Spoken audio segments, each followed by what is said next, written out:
Now, on 105.9 FM and streaming worldwide on the WMAL app. O'Connor and Company. 7:07, it's O'Connor and Company, launching us into our second half of our program. If you've missed any part of our show so far, including Julie's travelogue analysis of what goes on in Berlin. Stop. I'll say nothing further, but Good. you do need to subscribe to the podcast, download it, and you'll know exactly what I'm talking about. Berlin. You have fond memories, do you? No. You're like Sally Bowles in Cabaret here. Moving on. Gotta love a good musical theater reference this early in the morning. Joining us later Thank God. in the program at 8:05, Jim Hansen on what appears to be a ceasefire agreement for Ukraine. We'll see if Russia is on board. We'll get to that in a moment. That's Julie Gunlock. I'm Larry O'Connor. And this, ladies and gentlemen, is Angela Morabito. She, of course, at the Defense of Freedom Institute, and she was the spokesperson for the Secretary of Education in the first Trump term. Good morning, Angela. It's always good to talk with you. Good morning. It's great to be with you. So what happened here at the Department of Education? The employees were told to stay home for a security concern, and then while they were home, basically, half of them were told not to come back. One of our listeners likened this to the Hunt for Red October ruse with the submarine. You know, we've got an emergency. There's a nuclear. There's a problem with the reactor. Everybody out. Is that what's going to happen here when people have to return to work, or who is returning to work? Or who is returning to work? Well, the people who are returning to work are the people who keep the department running, and the people who will not be returning to work are chiefly bureaucrats who served other bureaucrats. There were teams of 5 people who had their own administrative assistants and their own IT people. That is so redundant and so inefficient that the decisive actions taken by Secretary McMahon yesterday mean a reduction in cost to taxpayers of $500 million per year. About 1,300 employees are affected by this layoff. Others are leaving their jobs in other ways. Some of them took the buyout. Some of them took deferred resignation. But what doesn't happen is any disruption at all in education. Students who went to school yesterday or going to school today, they're going to notice absolutely no difference. And I think that's the core part of this here is that Secretary McMahon and President Trump are streamlining the functions of government. They are not reducing them. There's not a single penny of education funding that's been affected. And I hope that's very comforting to parents and taxpayers as well. Yeah, that sadly, that hasn't stopped politicians from going bananas and acting like this is, that kids, especially special needs kids, won't be educated. Abigail Spamberger, for instance, who's running for governor of Virginia, tweeted this out last night. She says, I'm a mom of 3 girls in Virginia public schools. I know these cuts will hurt Virginia children. This is what's so horrible. She goes on to say, Virginia families, including those with kids with disabilities, preschoolers and Head Start, and students in rural schools, will suffer. It's so cruel to use this as a political sort of talking points to scare, who she's trying to scare is voters. What is your reaction to that, and why is that just not true? Oh, my goodness. That is just an insidious lie. Yep. First of all, there is not a single penny of funding for students with disabilities that's been affected by this. The idea that Head Start is affected is patently ridiculous because the Department of Education doesn't even administer Head Start. That's part of Health and Human Services. This is someone who is so desperate to preserve a bureaucracy that doesn't help students that she's willing to lie to parents and scare them. I mean, the same is true. There's a lot of fear-mongering out there about Title I funding. That's funding for low-income students. Well, that's appropriated by Congress. Every single penny of that is preserved. I think there are folks who are so upset about how they are about to be revealed as wrong that they are willing to lie to parents about what is happening in their schools. They're willing to try to scare people because they're not willing to admit that half of the Department of Education can be cut without affecting any services to students at all. You know, this whole question of Abigail Spanberger warning and fear-mongering and scaring parents of special needs children about what's going to happen here, because forgive me for being triggered as the parent of a special needs child, but I fully remember what happened during the shutdowns when special needs children's IEPs were completely overlooked and ignored illegally, and parents were forced to have to handle their children who have special needs issues without going into the classroom. They were dealing with laptops and tablets and their dining room table, and having to work from home, and having to, you know, sort of patch up the problems with their kids' education, with the learning loss that happened.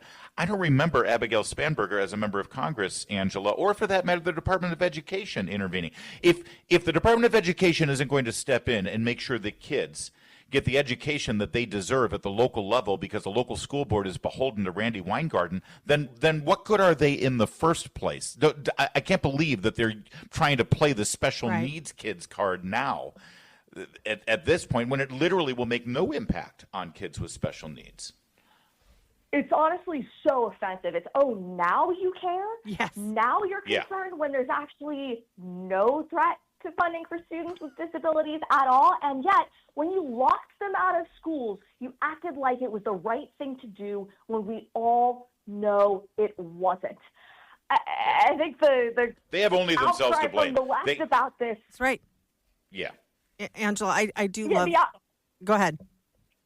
No, the outcry from the left about this just proves how hypocritical they are. That when students were locked out of schools, when test scores were just cratering, they didn't care.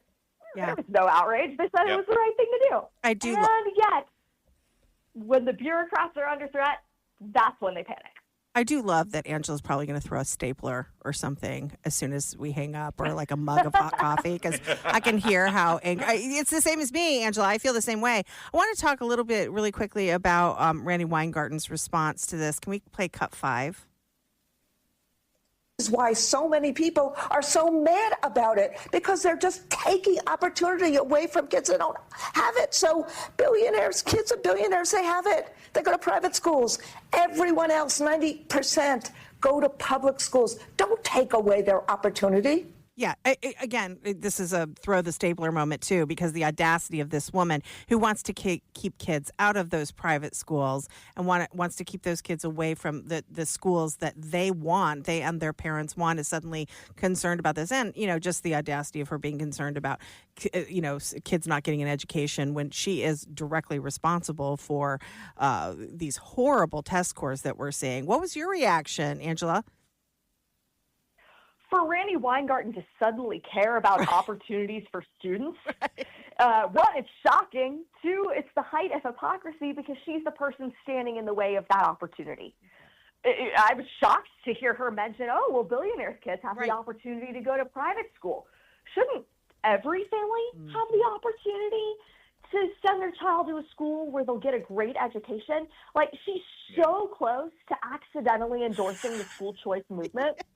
I think one of these days she's just going to do it, and I'm ready for it. Really quickly, just sorry, Larry, I'm sorry, but really quickly, you know, don't you think to some degree Randy's kind of loving this moment, because she's going to fundraise off this. She's going to act like, you know, everything's falling apart, and you know, there's no time in history that we need Randy Weingarten and these unions more than we need them now. Don't you think that's how she's going to play this? Of course. She's going to pretend like the sky is falling in education just because a bunch of redundant bureaucrats in D.C. lost their jobs. And I am sympathetic to those people. I've been through a layoff before, and it's awful. But they're also being treated really well. They get 90 days of full pay and benefits plus severance on top. Randy Weingarten is going to act like this is the end of the world, when in reality, it's just the end of something that never worked for students and families in the first place. So once again, whatever has been appropriated for education at the federal level by Congress, whether there's a Department of Education or not, that money will make it to where it's supposed to go. And rather than having an additional set of hands at the federal level, attaching strings to that money and forcing things that don't actually deliver an educational experience for our kids, things like DEI training, I think $100 million worth was going to that across the country. That money is going to go back to the states. The states will distribute it to the local jurisdictions, just the way it did before we had a Department of Education. And the hope here is that we'll actually have more direct accountability rather than what we've had for the last 50 years. That's the bottom line? Yes. So a more efficient department is a department that continues to keep plugging along, even though I think a 50% reduction in force isn't, all the way there. We want an 100% cut, so that all of that funding can go to the states to go empower parents to choose the education that is best for their children. What this week's action does is save taxpayers $500 million a year. It cuts redundancy in the federal government, and it does not interrupt the function of education at all. I hope parents and taxpayers alike can take confidence in that. I know millions of people are fall into both of those categories. And what this is good news overall. It is those tough but necessary decisions that Secretary McMahon needs to make to right-size the federal role in education. Angela Morabito, Defense of Freedom Institute, thank you so much. Let's get straight to Jamie Whitten now in the Hit Deep. WMAL, making sense of the news. Everybody has a favorite airline. What's your favorite airline there, Julie Gunlock? Air Apparently, Berlin? not everyone has a favorite airline. I like the cheapest, Larry. That's my Whatever the favorite. cheapest Yes. is. I love Okay, yeah. but Okay. you turn this on me I and do. act like I'm some elitist. I am going to turn this on you. Absolutely. What's your favorite? Okay. What's your favorite caviar? All things being equal, if the fares are the same, you pick one over the other usually, right? You don't have Yes, I a don't. preferred brand. No, I also don't travel as much as you do. Let's just move on. Oh God. I was a little jealous. It's fine. You're right. Yes, I have to travel because of my father's Oh, death. Does that make you feel better? Are you happy now? So, Okay. by the way, okay, my dad, you would. my You dad win. would have appreciated Yes, that. I know. promise I you. know. Oh, God. A lot of people swear by Southwest. I've gotten into heated arguments with people over Southwest Airlines because no offense, if you love Southwest, God bless you. I'm not a big fan. Yeah. I like to know where I'm sitting when I buy a ticket. Yeah, I don't me like too. to have Me to too. sort of like hunt and peck for Right, a right. middle seat and stand in line like cattle. So, but one thing Southwest always had going for it was free baggage. It doesn't Yeah. cost you anything to check your bag, right? Not anymore. They have now announced that they will be implementing baggage fees for the first time in 54 years. Darn it. It'll cost you to check your bag. Just can't win anymore. Seriously, well, this is what happens. My husband always tries to remind me. I get these, really, I'm like, we're going to go here. It's going to be great. And then I show him, like, you can get a ticket for like $5. It's great. And then my husband adds in all the extras. Like, I'm like, I need to bring 4 bags. It's like $100 a bag, whatever. Anyway, this is how they get you. This is how they get you. All these Yeah. fees. Oh no. We've gotten the packing down to it. By the way, I bet you that's have. the bottom line. The new policy is going to start on May 28th. If you've already booked your flight, you're fine. Don't worry. It's just for new bookings. You know who's great? I got to tell you. Now this is going to sound like an elitist thing. Come on, bring it on. Come on. Meredith and I were traveling. Let's just say last year, Overseas. and we were going on a In cruise, business class. and the Chris Plant cruise had just ended in the same city that we were about to get on the same Lisbon. ship for the cruise that we were doing. Mm-hmm. It was Lisbon. That's correct. So I'm talking to Chris and Trisha, and we're like, "Hey, Meredith and I can join you for lunch in Lisbon on a terrace with charcuterie and sangria." And You're doing great, Larry. Really relatable. And let's hang out. And, they will have just come from the ship. We will Yes. be heading onto the ship. So we meet there. And, of course, we've got our luggage with us. And it's like, 2 giant suitcases, plus our carry-ons, plus our backpacks. And it's like, like we're packing for the long trip that we've got. Right. Here comes Chris Plant and Trisha with their little carry-ons. They've just They're come like off the college ship. students. Yes. Yeah. They've been backpacking and staying yeah. in, youth hostels all across Europe. And I'm like, oh, did you already send your luggage to the airport with someone else, with your people, with your, Sherpa or something? And Chris is like, no, this is how we travel. We're efficient. For me, it's been an arc. I used to carry everything possible, every single hair accessory and wand and roller and everything. Now I'm much like that. I can pack for like a 10-day trip to Europe. Not that I've been on one lately. With a carry-on. I'm very efficient. No, me too. Meredith, though, I swear to you, one of our suitcases is basically her bathroom. The entire thing. Yes, including the sink. She is younger. She's on that arc. Oh, sorry. It is. She's getting there. Now, on 105.9 FM and streaming worldwide on the WMAL app, O'Connor and Company. It is 7:36. It's O'Connor and Company coming up at 8:05. Jim Hansen on what appears to be a ceasefire plan for Ukraine and Russia. We'll get into those details coming up. It's Larry O'Connor with Julie Gunlock. Good morning, Julie.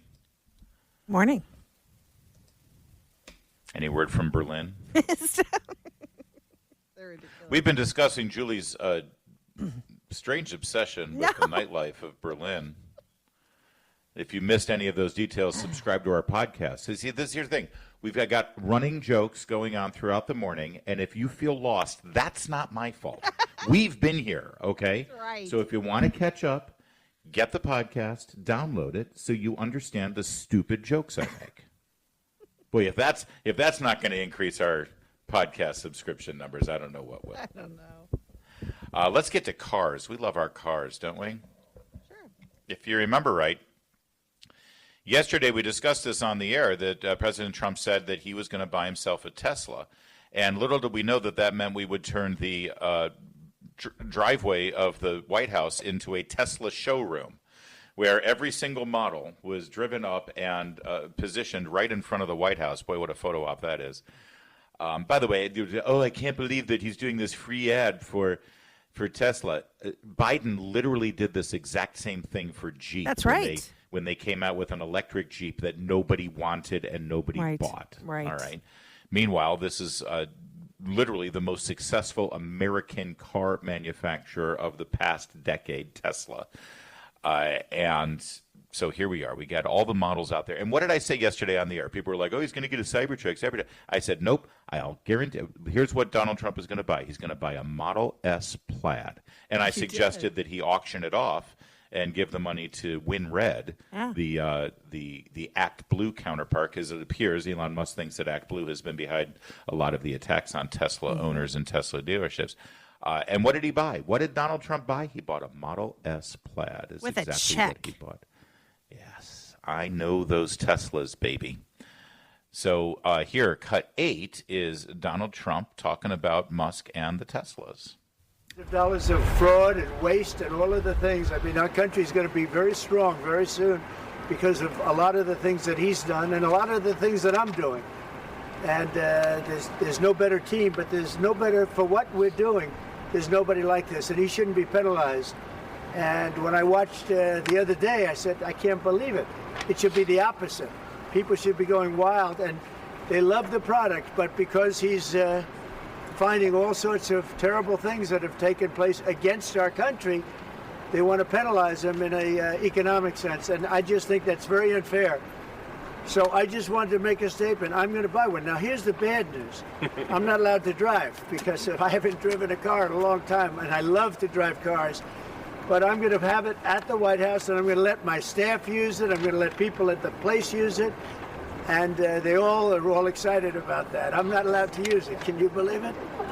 Oh, I want to drive that. You know the Plaid, the Model S Plaid can go to like 0 to 60 in 1.5 seconds. Wow. It's like launching on a roller coaster. This Good kind of grief. thing. Apparently, this isn't the first purchase that he's made from Tesla, though. Cut 9, Trump and the Cybertruck. And I will say this one, the Cybertruck, I bought for a very special young woman. Do you know? I'm sure you've never heard of her, Kai. And she's a great golfer, and she puts the clubs in the back, and I guess it's a very safe deal. She loves it. And I actually bought one about a year ago, and she loves it. And it's very safe, it's very strong, heavy. It's all steel, stainless steel. So that's his granddaughter Kai, is who's by the way going to hit the professional golf circuit. She's incredible on the links. So there you go. There's Trump doing basically a whole thing about Tesla. But this wasn't just about Musk. It wasn't about Doge, and it wasn't about him, throwing a vote of confidence. It was also to point out how there are left-wing domestic terrorists, whether they're organized or not, who are wreaking havoc on Tesla owners and on private property because of their own demented political dementia. Cut 11 here, Trump points this out. I don't want to say this, it's just not the appropriate, but law enforcement's out there watching everybody. We don't want this to happen. And not to somebody that's been so good to our country. He didn't have to do this. He didn't have to go through this. And we can't let it happen. And aside from that, I happen to love the product. It's a lot nicer if you also happen to love the product. And he's done a really good job. Yeah, they are great cars. And again, I've made no secret of this. And it was before Musk was controversial, before Musk was, sort of popular in right-wing circles. I purchased, in 2020. Yeah. No, 20. Yeah, I bought a Model Y. And he was the darling of the left at that point. Of course, darling of I know people made fun of me because they said, "Why are you such a liberal that you're buying a Tesla?" What would you always? You would sort of offset the criticism by saying that you would burn a tire in your backyard. Right. I didn't buy it to save the planet. I bought it because it's a well-engineered car. It's a great car. And then I loved it so much, I bought a second one. We have a home charger. I bought a Model. So we have a Model Y. And then I drive it to the airport and go off on these fancy. Okay, sorry. Don't act like it's. Actually, Teslas are really affordable. I bought they really a second are. one. Okay. They are affordable. I'm done. And if you're looking to buy a Tesla, go to my X page because I have a referral link for you. Save $1,000. I'm teasing. Teslas are great cars, and this was. And again, the media is trying to not only destroy Elon Musk, but they're trying to drive a wedge between Musk and Trump and create a controversy that does not exist. And this was a great show of support for Musk and for an American car company. By the way, Musk responded and said, "Because of this, I am committed to doubling U.S. production of Tesla automobiles in the next 2 years." It's great.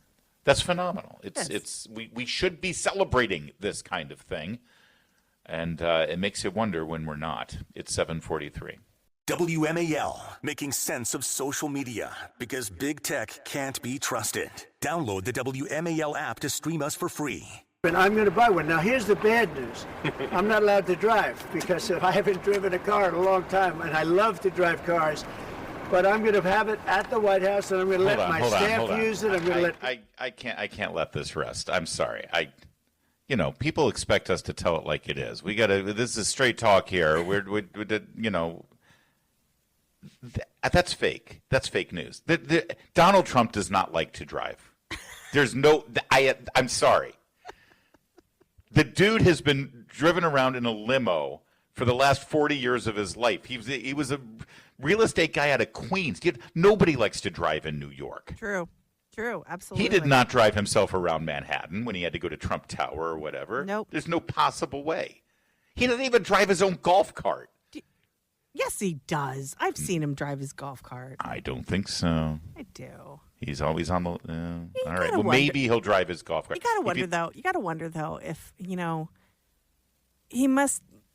If you just want to break out sometimes, you're so monitored and controlled, and yes. You wonder. No, it is funny because it's like, oh, it'd be so great to be just chauffeured around everywhere. I would go nuts. Oh, me too. I would go absolutely nuts. It sounds great. It's very Gen X of us to want to there's nothing better than driving, right? Oh, it's freedom. It's absolute freedom. That's why the left wants to put you on light rail. They're the party of light rail. We're the party of muscle cars. Right. And if you think about it, a Tesla is like a souped-up golf cart. So if he's used to driving his golf cart, he should be fine with the Tesla. But I don't believe that. I can't believe not one reporter said, "Really, Mr. President, you love to drive?" Because we have literally never seen you drive. Well, according to Cassidy Hutchins, he really likes to drive. In fact, he wanted to, drive the Beast that day. But I don't know. That's right. You don't really trust her. The Democrats appear to be rallying around a figure. We were always confused, like, who leads the party? Is it Nancy Pelosi? Is it Chuck Schumer? No, we figured out who leads the party. It's this pro-Hamas college guy from Columbia who's now facing 40-year-old deportation. college student. Yeah, well, he's 30, but still. Graduate student who hasn't been to class. Instead, he's been using his position at Columbia to rally people to strew garbage and tent cities all over the quad and intimidate Jewish students from walking on the campus that they're paying tuition for. Mahmoud Khalil, who is now facing deportation because he literally, this is what he is, he wants to tear down Western civilization. Mm-hmm. Oh, but where's the national security threat there? Where's the crime? But boy, they are all coming out. Congressman Maxwell Frost. Where did this guy come from? I have no idea. Florida, Democrat from Florida. This should scare everyone. So scary. No, it shouldn't scare everyone. No, it should scare people who are in this country as our guests that they shouldn't actively try to undo our very fabric of our nation. The fact that there are multiple, what is that guy's name? Mohammed Khalil. Khalil. There are multiple. Oh, excuse me, Mahmoud Khalil. I'll just go with Mohammed.